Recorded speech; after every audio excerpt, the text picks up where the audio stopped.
There's actually two big records that could be broken this match day. One of them is Cristiano Ronaldo's record in the UCL. Yeah, like if you're a Juventus fan, you have to root for Napoli on Wednesday. Haaland isn't scoring goals anymore. He hasn't scored a goal from open play in over a month. He's only scored one goal in the last 8 games, and it was a penalty. I'm gonna get so much hate for this, but the biggest flop so far, in my opinion, has to be Napoli. 4 teams mathematically out of the Champions League already. We got Frankfurt, Slavia Prague, Villarreal, Karat. 2 teams already through to the round of 16. Bayern Munich, Arsenal. Everything else is on the line. Welcome to episode 4 of Offside Odds, presented by Sports Interaction, the sportsbook for soccer. Very, very important match day here. Last match day of the Champions League. A lot of unknowns. Everybody's playing on the same day, 3 p.m. It's going to be one of those days where you're going to have like 18 screens, you know, like you got to watch all the games all at once. No one's working at 3 p.m., guys. For all the companies out there, once 3 p.m. hits on Wednesday. Football fans are not. Don't talk to anyone. Listen, let's get right into it. Let's get rid of the elephant in the room right now. You won the extra time showdown last week. You got 3 out of 5 predictions correct. I got only 2. I had Tottenham, Dortmund, both teams to score. Obviously, Dortmund has to get a red card 24th minute. They score in all 6 games. The one game I predict them to score, they don't. But listen, you won. I won. You won last week. I won this week. So now we're what? 2-1? 2-1, unfortunately. If Haaland scored against Bordeaux, I would have gone 4 out of 5 right.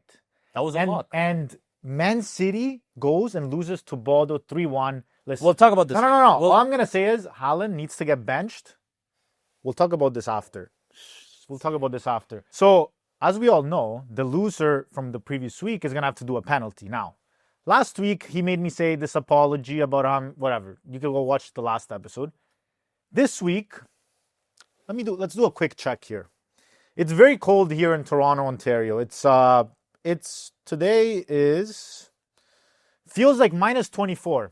Not too bad. It's a sunny day. Just a warm winter day in Canada. What we're going to do is this. At the end of the episode, he's going to be going outside in a t-shirt and shorts, and you got to stay there. I don't have shorts. I have shorts. I brought shorts for you. He has to stay outside for 60 seconds in one spot. Let's dive right into the games. Match day 8. Don't listen to him, but still, like, subscribe. Leave a comment down below. Let us know how we did without Elizabeth. It's going to be a hard episode, but she'll be back next one. Let's get right into it. Before we dig into the games this week, there's something more important than soccer. There's legacy. Legacy can be broken and earned in match day. There's actually 2 big records that could be broken this match day. One of them is Cristiano Ronaldo's record in the UCL that could be broken in match day 8. We'll get into it. But the first record is most wins in a group or league stage this season. Liverpool holds that record with 7 out of 8 wins last season. Arsenal is already at 7 wins. They're facing Karat, last place team in the Champions League. I think Arsenal is going to be the record holder. They have to get that 8th win. 100%. The second one is most goals scored in a group stage or league phase. Ronaldo has that record with 11 goals in the 2015-2016 season. Mbappe is already at 11 goals. They're facing Benfica, who's been, can we say it, kind of this season. Mourinho is still one of the greatest coaches, though. Listen, a lot of people argue, though, this new format has 2 more games than the previous format, but records don't care. That's just how it is. So we're here to talk about not records, but Champions League. We've been watching all these teams for the past 7 match days, so I think we have a pretty good idea of what's going on right now. So let me ask you this. What's your biggest surprise and biggest flop of the Champions League so far? I'm gonna start with the surprise. I'm gonna say biggest surprise has to be Tottenham. I mean, last season they finished 17th in the EPL. They're only in the Champions League because they won Europa League. I mean, not only props to them for winning Europa League, but even this season, mid-table team in the EPL, but in the Champions League, undefeated in 4 home games, tied for 3rd best defense in the UCL right now. I mean, they're already at the round of 16 as it stands. Anything can change, but listen, Tottenham, if they play every match Tuesday and Wednesday, I think they can win the treble this season. Yeah, I mean, Tottenham is definitely a big surprise, but I think my surprise, which I think is even bigger, is 𝗀𝗏𝗃. For sure. Nobody knew 𝗀𝗏𝗃 when they came into this Champions League. It's their 2nd time ever in Champions League. They've had the same coach since 2008. Wow. That is 17 seasons. I don't think any coach has ever done that. Pep is going to do that. This team really knows each other really well, obviously. They tied Chelsea 2-2. That's when people starting to really get to know them. And they're sitting at 10 points in 7 games. They not only play really fun football, but they just come back. They never quit. Their 2 biggest wins against Benfica and Frankfurt was 3-2 wins, all comeback wins. 𝗀𝗵𝗃 is a good one. Can they steal a point from Liverpool? That would be crazy. I'm going to get so much hate for this, but the biggest flop so far, in my opinion, has to be Napoli. Napoli. Serie A champions last season. As we say in Italy, dalle stelle alle stalle, from the stars to the stables. Napoli was supposed to dominate Champions League. Listen, I think Napoli might be the first team to disprove the theory that this new league phase format has all the top teams making it into the knockout stages. Because honestly, as it stands, they're not, and I don't think they will. Yeah, and you know what? Let me give you my biggest flop. It's another Italian team. It's Juve? Your Italian team. My biggest flop of the Champions League this year is Inter Milano. Listen, they are the best team in Italy by far. They're first in the Serie A. They're on their way to win a Scudetto this year. They have a mix of experienced players, young players. They started off in the Champions League and then 3 losses in a row. They were supposed to be the Italian team to be in the top 8. And right now we have no Italian team in the top 8. So I'd blame Inter. They're sitting 14th, and that's a big flop to me. Funny you mention Inter. I mean, and they're not playing the best in UCL, but there was another team last year that finished 15th, and then I think it was PSG. What ended up happening? Yeah, they ended up winning it all, but way too early Anyways, for that. Let's get right into the games for Matchday 8. The biggest game of the Champions League Matchday 8, I think, has to be Napoli-Chelsea. Napoli are out of the playoffs as it stands. Chelsea is trying to make it into the top 8. After the Napoli game against Copenhagen, Antonio Conte said, maybe we're not built for this competition. I think they're not first in the Serie A league. I think they are third right now. I think Napoli is just giving up on the UCL and they're just going to focus on the league right now. Listen, we all know Conte gets very emotional. We all know him as that coach that he has passion for the game, and you can tell. So what he said, I wouldn't count on it too much, but I do agree with you. I don't think it makes sense for Napoli to focus too much on the Champions League. They have so many injuries, especially with their star striker Lukaku, Anguissa, who could be back now. Neres was injured as well. I just don't think they have the depth right now to worry about Champions League. And this weekend, I mean, we're recording this a little bit earlier, but this weekend they're going to be playing against Juve. That is a massive game. As we say in Italy, it's a scontro diretto to get into the Scudetto race. So are they going to focus on that, or are they going to focus on Chelsea? Yeah, it's funny you mentioned that, but, we're recording this on Friday. Napoli has a big game this weekend against Juve. And, Juve, Napoli, what's the thing with Napoli fans hate Juve? I genuinely believe that's the biggest rivalry in Italy right now. The funny thing is, though, if you're a Juventus fan, you're going to be rooting for Napoli on Wednesday. What? Yeah, if you're a Juventus fan, you have to root for Napoli on Wednesday. Now, Juventus sits at 5th in the Serie A. In my opinion, I don't think they're making top 4 this season. It's very competitive. Italy only has 4 spots for the Champions League next year. The only way they get an extra spot is if they rank 1st or 2nd in the UEFA Association rankings. Right now, we're 5th. England is 1st, of course. So the only way we get to 1st and 2nd is all the teams need to make it to the knockout stage. So if Napoli doesn't make it through, I don't see us making 1st or 2nd. Now, if you're a Juventino fan, I'm telling you, because of this, you want to make it into Champions League, you got to hope for that extra spot. You're going to be rooting for Napoli. I don't think any Juve fans are going to be rooting for Napoli. All we're going to do is we're going to trust in our boy, Mr. Luciano Spalletti. He's going to get us in the top 4, maybe Scudetto too. Never know. Inter and Napoli and Roma are just going to struggle. And we're going to make Champions League on by ourselves. Don't worry about it. Back to the game, though. Back to Napoli-Chelsea at the Maradona. Important fact, Napoli hasn't lost at home in over a year right now. Again, I genuinely feel like they're giving up on the UCL. I think they're just going to focus on Serie A. Very big take, but I think Chelsea is going to take it at the Maradona. More probable is a tie. I actually have them to tie, but I think Chelsea could take it. As you said, we've been to the Maradona. Napoli fans are deep. Some of the most passionate fans I've ever seen in my life. That stadium goes crazy every time they play there. I don't see Napoli losing this game. I also don't see them winning because I think that they need a win. They cannot get embarrassed. So I think they're going to open a lot of space. So Chelsea will definitely get a goal, but Napoli is also going to be getting a goal in front of their home fans. I'm calling a draw and both teams to score. The next big game of this Champions League match day is Manchester City, 𝗚𝗏𝗃𝗏. Now, Man City sitting 11th in the league, so they're gonna want the 3 points to get in the top 8. 𝗚𝗏𝗃𝗏 is sitting 17th, so they also need the points and whatever they can take in order to stay in that playoff spot. But now, Man City losing 3-1 to Bodo last match day, giving them their first win ever in Champions League history. Nobody expected that, huh?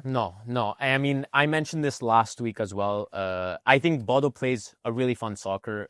They don't care if they're losing. They're going to press. They're going to open the game up. That game plan's really worked out against Man City. Like we said, you said first win in the Champions League. Now, you can't look at that game and say something bad just for one game for Man City, because at the end of the day, really cold weather. They're playing on turf, not used to turf. So that I can't really use that game as an excuse to say something is happening with Man City, but I am going to say I think something is happening with Man City. Personally, I think they still play some great football. If you watch the highlights, if you watch the game, they play really exciting football. But mentally, I think something is going on. I can't pinpoint if it's, I know a lot of people are talking about Pep, but also the players. I know they have a lot of injury. What do you think? What do you think is happening with Man City? This is what I think is happening. I'm going to give you 3 reasons why I think Man City is struggling right now, okay? We're going to start off with Haaland isn't scoring goals anymore. This striker, the star striker, he's still top scorer in the Prem, but he hasn't scored a goal from open play in over a month. He's only scored 1 goal in the last 8 games, and it was a penalty. And you know what the real problem is that he's been playing 90 minutes every single week. He ranks number 2 for forwards in the top leagues in Europe for most games, most minutes played. I think he needs a break, and yeah, I think he just... But he's a machine. I think he's a machine, but he needs a little bit of a reset. But he can take the break, right? Like, Man City has the forwards. I mean, this is the time for these young players to step up. Marmoush can 100% take his spots in some of these games. Semenyo is going to come in the playoffs. I know he can't play right now until February, but they have the forwards. Pep does rotate the team. I think this is the perfect time to, give Haaland a little bit of a break. I agree with you. And now let's go into the We still have 2 points. We still have 2 points. Second reason, the injuries at the back. Guardiola and Ruben Dias out for Man City is a very big problem for Pep, because now he has to play with Kusanov and Elneny at the back. Very inexperienced. Elneny against Bodo had 0 interceptions and 0 tackles and was directly involved with the first goal that Bodo scored. So also, not only defensively, but Guardiola, he's not only known for his defensive abilities, he can attack, he creates the chances, and Man City is really missing out on that right now. Yeah, I think Man City is known for really playing from the back, right?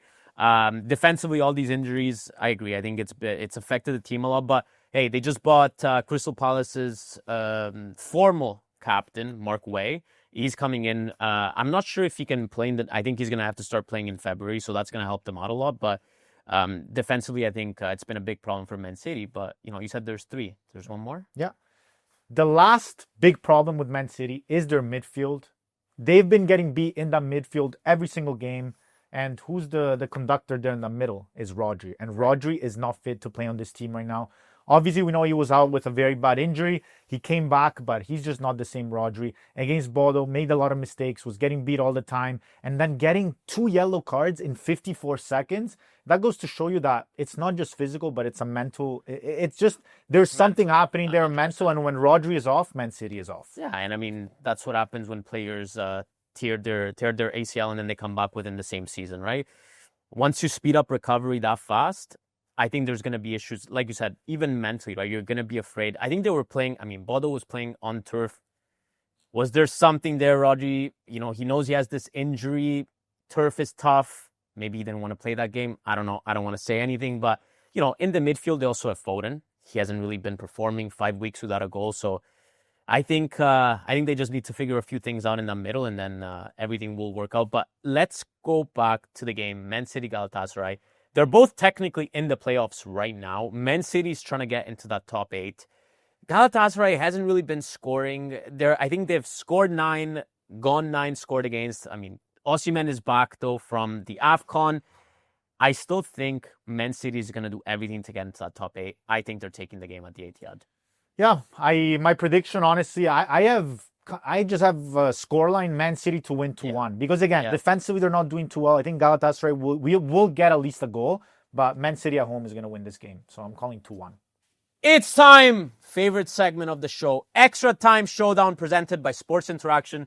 Mikel and I are going to go head-to-head on 5 props for this week's UCL games. Before we do that, why don't we predict the top 8 of the Champions League? 8? How it's going to finish. Okay. My number 8 is Atletico Madrid. At number 8, I have Manchester City. At number 7, I actually have Manchester City. At number 7, I actually have Atletico Madrid. Ooh, okay. At number 6, I got Barcelona. At number 6, I also have Barcelona. Ooh, that's a good one. We agree on that one, huh? At number 5, I got Tottenham. Oof, no, I have 5, Paris Saint-Germain. Wow, you said it was the French accent and everything. Was it Paris and then Saint-Germain? At number 4, I got Liverpool. I have Liverpool at number 4 as well. I think the top 3 is going to be the same. Yeah, I mean, the top 2 we know. The top 2 we know. So, number 3. Number 3, Real Madrid. Real Madrid, number 3. Well, we agree on some of them. Number 2, Bayern. Number 2, Bayern as well. Well, I mean, number 1 is Arsenal. Number 1 is, well, if Bayern wins and Arsenal loses to 𝗂𝗏 by any chance. Can that change? Well, yeah, because they're only 3 points apart. Okay. So That's full differential. So Bayern would have to win. Arsenal would have to lose, but they're playing first versus last. It's no chance. Let's get into extra time showdown. Let's go. One team to win.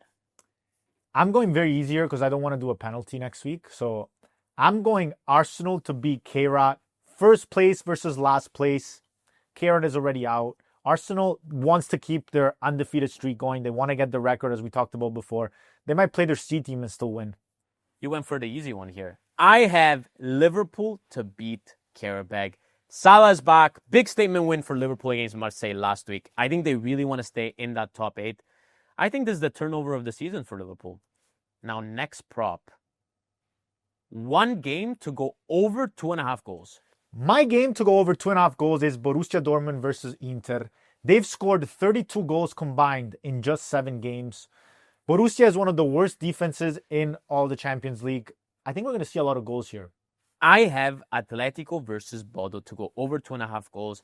Atletico really wants to clinch that top 8. 6 out of 7 games have gone over 2.5 goals for Bodo. I mean, some in their favor, some are not. But I think this is going to be a really fun game to watch. One game, both teams to score.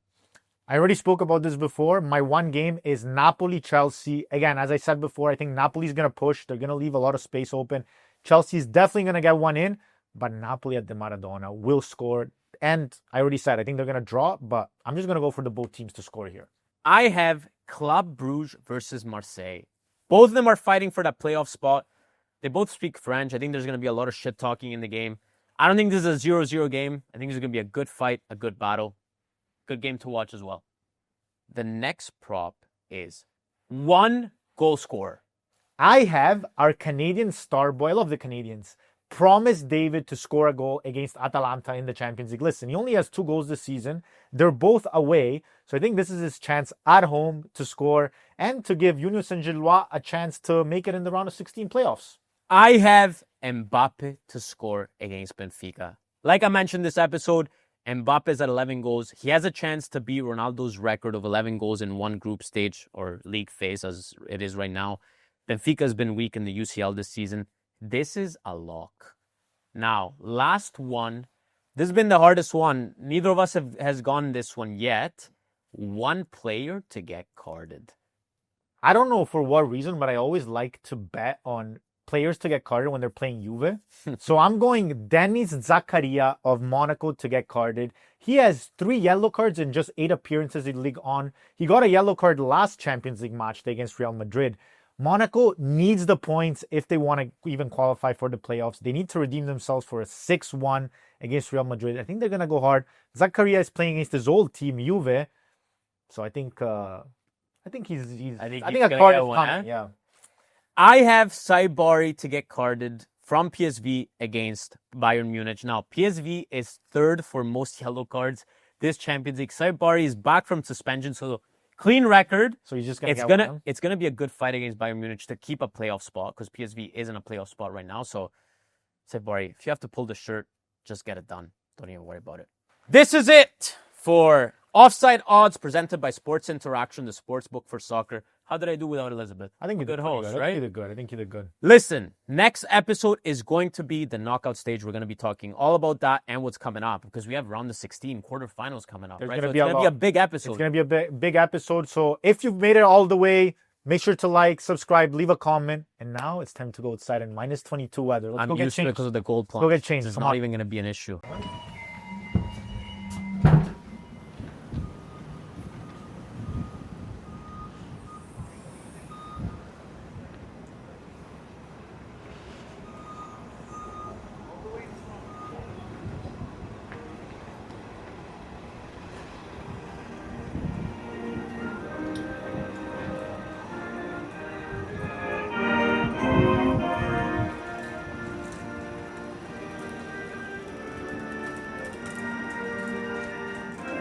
How much longer do I have?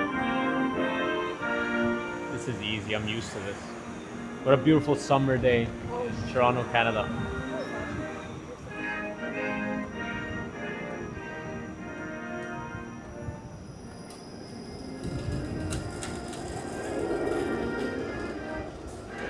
It's kind of hot.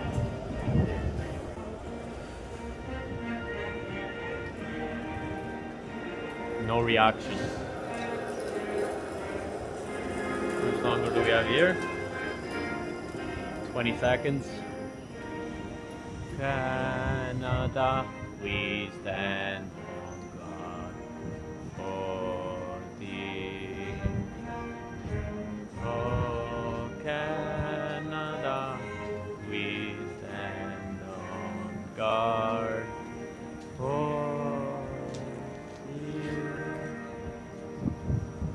I'm not even gonna run. I'm gonna act nonchalant. Go right inside.